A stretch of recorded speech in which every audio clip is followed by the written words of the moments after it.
ada postingan bukan dari Bibi, tapi dari Kenny yang mengetik telah meninggal dunia Bibi, istriku tersayang. Di situ Lela kayak kesambar geledek. Padahal menurut Lela, sisa 2 hari lagi itu Bibi akan melahirkan.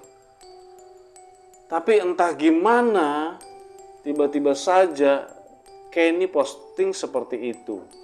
Awalnya Lela anggap bercanda ya, cuman kan kalau posting kayak begitu kan mana ada bercanda ya, apalagi istrinya mau melahirkan. Masa tiba-tiba posting ya turut berduka cita telah meninggal dunia, kan gak lucu kan, asli gak lucu banget. Lela kepo dong, langsung dia pantengin sosmednya begini. Bener dong, orang rame berdatangan segala macam ya kan, mempersiapkan pemakaman segala macam. Nah,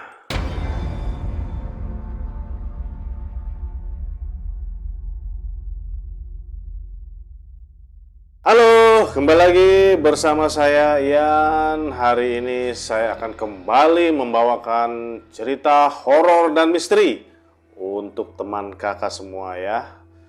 Kisah ini terjadi pada tahun 2016 dan narasumbernya yang mengirimkan bernama Lela. Tapi sebelum kisah ini saya bawakan, kita saksikan dulu yang satu ini.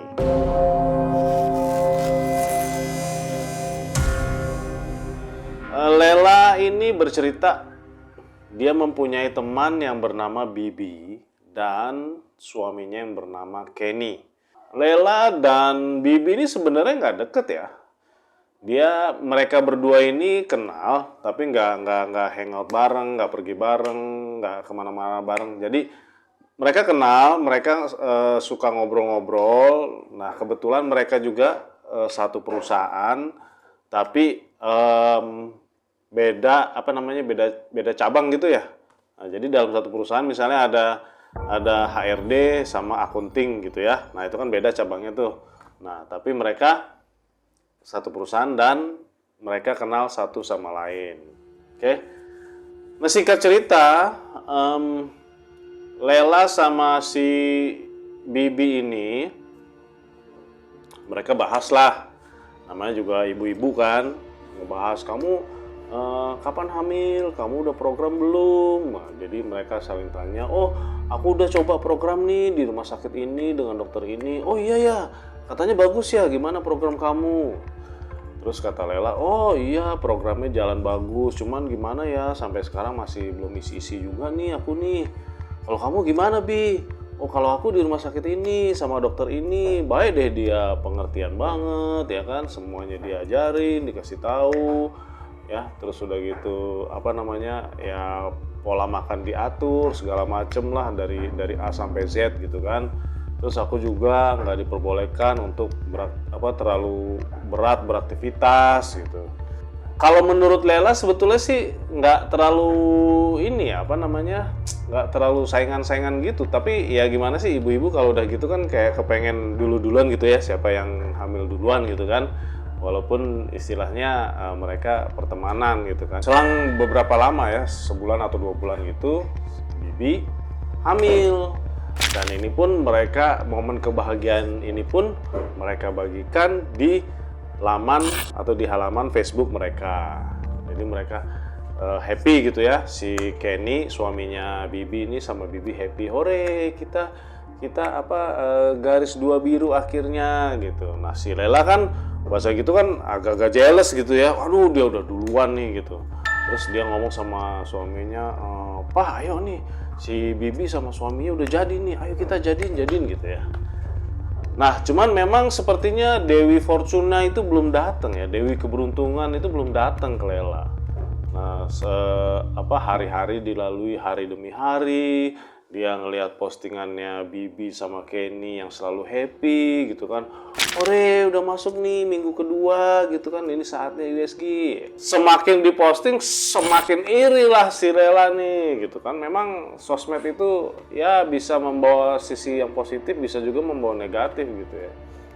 Sampai Lela ini ribut sama suaminya. Jadi ya Lela tuh bilang ke suaminya, ayo dong Pak, gimana nih kok kita belum jadi-jadi.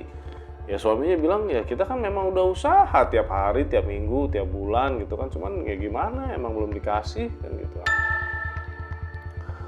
Hari demi hari ya semakin Bibi posting di sosmednya, semakin irilah Lela dan semakin marah dan kesel Lela sama suaminya. Karena menurut Lela suaminya itu nggak ada effort apa-apa, nggak ada kegiatan kelakuan apa-apa gitu loh. Jadi ya cuman melakukan hubungan suami istri ya udah gitu loh. Semuanya yang effort ini si Lela pergi ke dokter segala macem lah. Kan suaminya kerja cari uang. Masuklah bulan ketiga nih. Bulan ketiga mulailah timbul hal yang mengagetkan. Bibi posting kalau bayinya itu terbalik atau sungsang ya, kalau orang-orang bilang. Jadi kepala di atas, kaki di bawah. Harusnya kan kepala di bawah, kaki di atas kan gitu.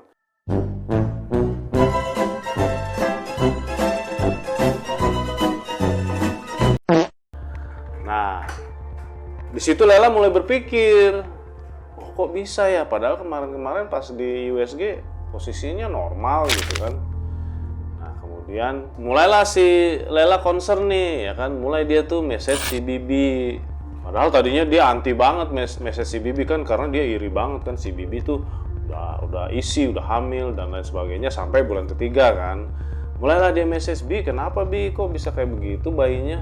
Iya nih nggak tahu kata si Bibi kan, kok aku juga heran kemarin normal-normal aja sekarang kayak begini. Aduh aku takut banget nih sebetulnya gitu, nanti kalau misalnya ini kan agak-agak repot gitu kan. Terus udah gitu, iya ya kamu yang kuat ya, yang sehat ya biar nanti sampai lahiran kata Lela. Kemudian malamnya itu diskusi si Lela sama suaminya, nanti kalau aku hamil, kalau bayi aku seperti bayi Bibi gimana ya Pak ya? Takut nanti kenapa-napa lagi bayi kita. Nah itulah Ma kata suaminya Lela yang bernama Bang Anto. Nah kemudian Bang Anto ngomong juga, makanya Lela kamu tuh harus banyak-banyak bersyukur, terus jangan banyak emosi sama stres sama depresi, itu juga akan mengganggu perut kamu. Jadi susah nanti hamil-hamilnya. Yang penting sekarang kamu santai, relax, bawa happy, kamu jalan-jalan ke mall ya kan, lihat-lihat pemandangan. Nanti udah happy sampai rumah kan udah capek tuh. Nah, kamu tidur. Mudah-mudahan dengan begitu, dengan kamu gak stres, nanti kamu cepet isi.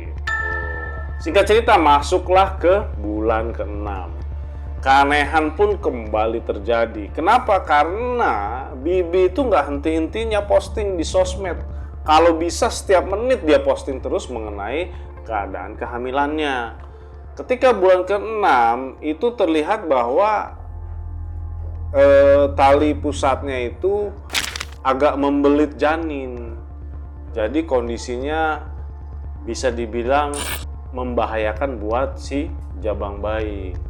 Di situ ya ketika Bibi udah mulai kelihatan panik gitu ya di halaman sosmednya itu, kayak si Bibi, aduh gimana nih, ini udah mulai kelilit bla bla bla bla bla bla gitu kan, nanti gimana nanti proses persalinan gimana. Nah ya yang apa namanya DM dan message yang masuk, yang ngetik komen-komen tuh banyak juga, ada yang positif ada yang negatif. Yang positif bilang ayo semangat Bun, semangat Bumil, semangat gitulah ya, biasa ya tipikal memberi semangat. Kalau yang negatif ada tuh yang ada satu komenan yang Lela perhatiin itu kayaknya singkat, jelas, padat, tapi sangat amat mencurigakan. Begini sih komennya tuh, makanya kamu jangan terlalu norak di sosmed. Sekarang baik kamu kayak gitu kan. Dan itu menurut Lela dia tidak akan bisa pernah lupa seumur hidup komenan itu. Karena ya komen dia itu menurut dia itu jelas, singkat, padat, tapi menusuk amat dalam. Jadi kayaknya kena banget lah gitu, kena mental langsung ya gitu. Oke, lanjut. Nah, singkat cerita, masuklah bulan persalinan. Lela pun memantau postingannya Bibi lewat halaman sosmednya Bibi. Di situ diperlihatkan Kenny juga udah mempersiapkan segalanya, yaitu apa yang perlu disiapkan ketika persalinan, segala macam. Dan jatuhlah pada hari Kamis Kliwon atau malam Jumat Kliwon ya.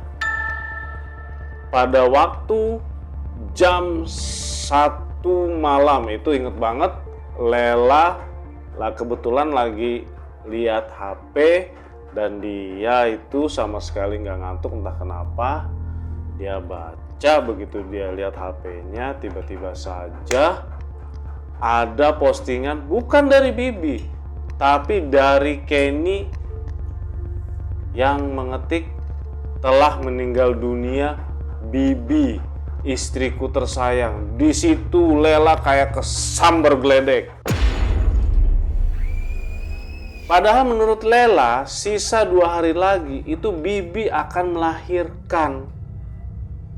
Tapi entah gimana, tiba-tiba saja Kenny posting seperti itu. Awalnya Lela anggap bercanda ya, cuman kan kalau posting kayak begitu kan mana ada bercanda ya, apalagi istrinya mau melahirkan. Masa tiba-tiba posting ya turut berduka cita telah meninggal dunia, kan gak lucu kan, asli gak lucu banget. Lela kepo dong, langsung dia pantengin sosmednya begini. Bener dong, orang rame berdatangan segala macam ya kan, mempersiapkan pemakaman segala macam. Nah, ya udah tuh si Lela kan ya dalam hati juga turut berduka cita ya Bibi, semoga kamu tenang di sana, bla bla bla bla bla bla gitu. Dia ucapin dalam hati, dia panjatkan doa, dia juga nggak lupa ketik di postingan di sosmednya Bibi, ya toh.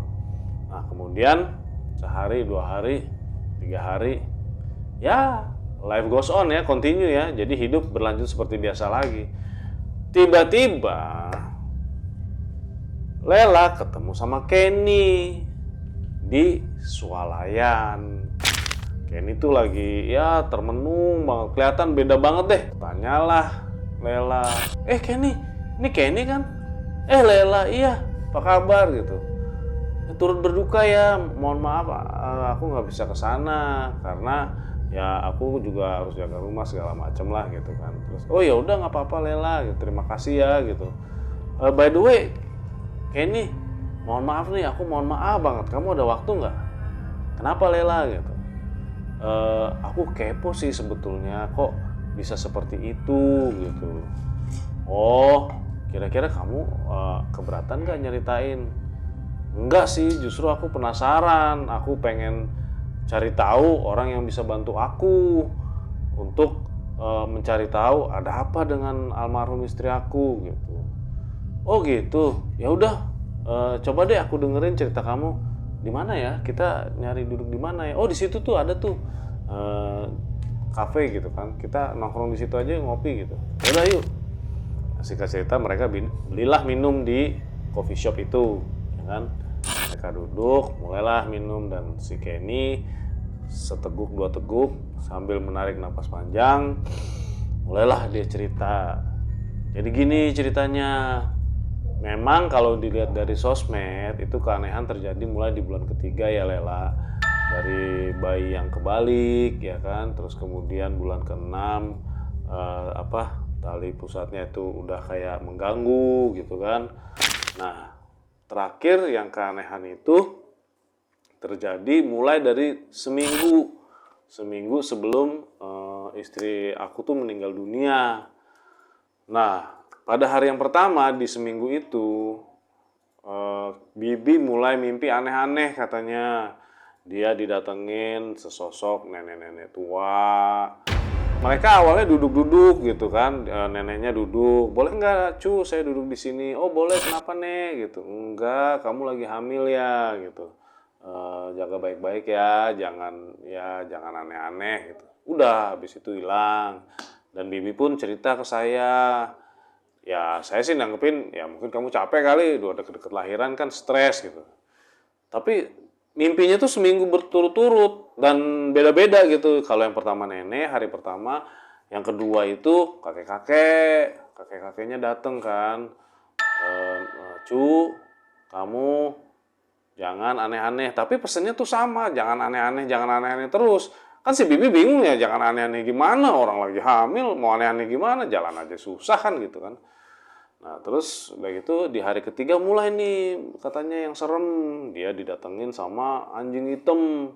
Anjing hitamnya tuh gonggong deket kaki dia, guguk guguk guguk, tapi nggak gigit. Entah kenapa nggak gigit. Nah itu berlangsung selama 3 hari berturut-turut. Nah jadi kan udah hari kelima kan, nah hari keenam ini ngeri banget katanya.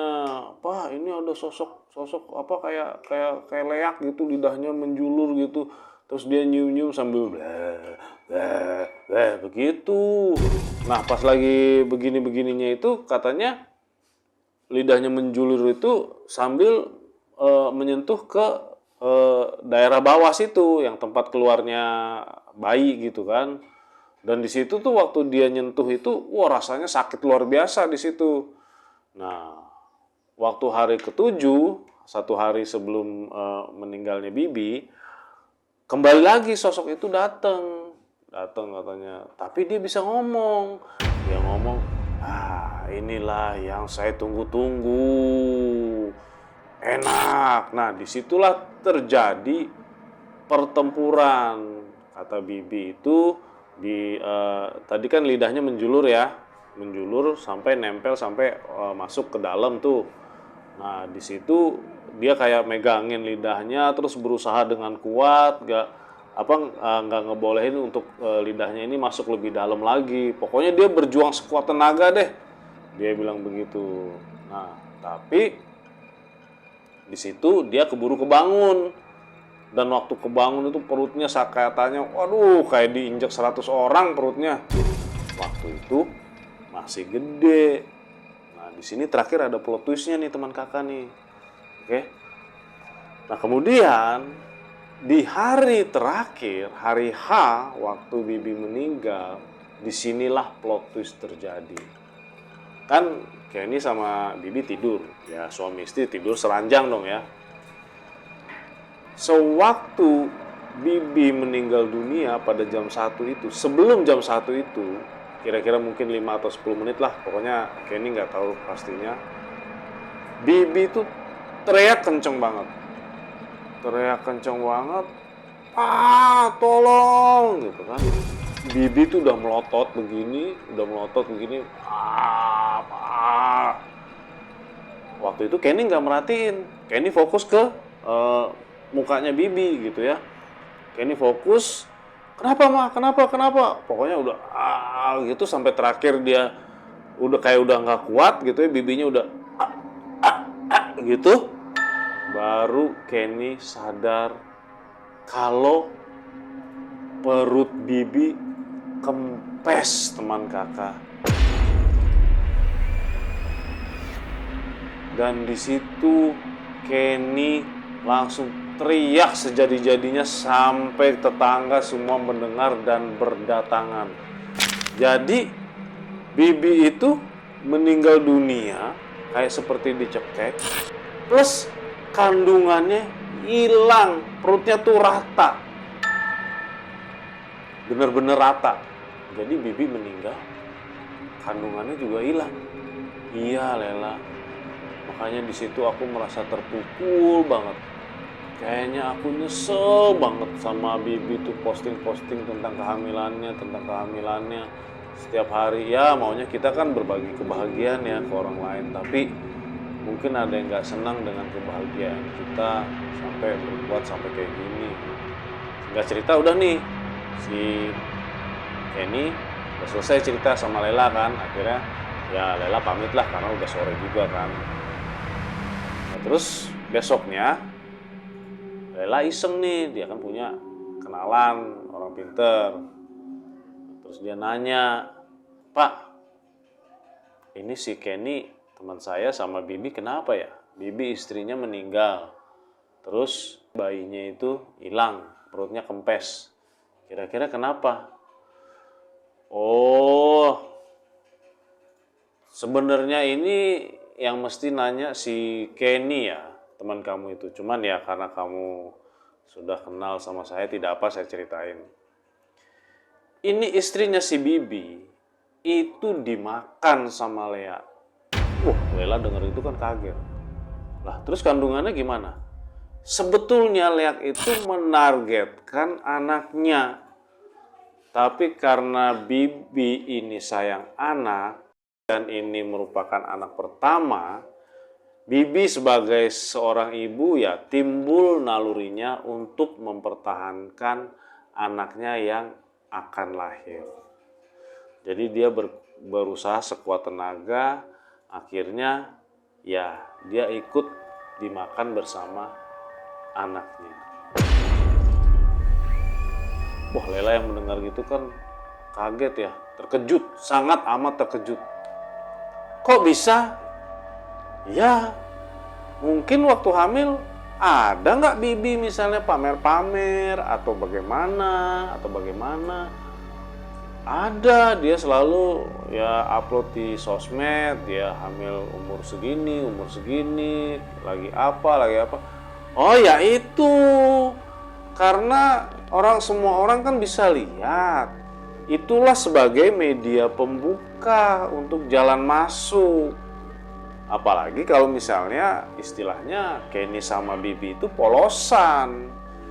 Yang sudah ada penjaga aja kadang-kadang keserempet, apalagi polos. Oh, jadi ini Bibi sama suaminya polos.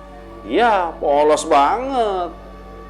Ya, ibaratnya orang biasa lah, biasa aja, nggak ada penjaga sama sekali. Makanya di hari mau kelahiran pun bisa dimakan karena tidak ada perlindungan sama sekali. Akhirnya setelah mengetahui itu pun Lela pulang dan memberitahukan kepada suaminya dan kepada Anto seperti itu ceritanya, dan Anto pun langsung tuh kan, makanya main aja sosmed terus, main gitu. Sekarang sudah ada bukti otentik bahwa teman kamu Bibi dimakan Lea. Apalagi kita ini berada di Bali, kita harus hati-hati. Ya nggak cuma di Bali, dimanapun tuh sama. Kita harus hati-hati, apalagi kita itu di tempat yang belum kita ketahui. Nah, suaminya bilang gitu, ya akhirnya Lela ya nurut aja dan pasrah dengan keadaannya sekarang. Ya, itulah barusan teman kakak cerita yang dikirimkan oleh Lela. Nah, pesan moral yang bisa didapat di sini adalah di mana bumi dipijak, di situ langit dijunjung, dan kita juga harus bijak dalam menggunakan sosial media. Karena apapun yang kita share di sosial media itu akan dibaca oleh khalayak ramai, orang ramai, apalagi kalau sosmed kita itu tidak dikunci atau tidak di private ya. Itu akan dibaca oleh seluruh orang di dunia. Jadi bijak-bijaklah dalam memakai sosial media. Untuk teman kakak yang ingin mengirimkan kisahnya kepada kami, bisa melalui nomor dan email di bawah. Nanti admin akan merespon secepatnya. Karena admin nggak online 24 jam, perlu tidur juga. Jadi mohon bersabar sampai dibalas. Oke? Terima kasih sudah menonton, ditunggu video selanjutnya.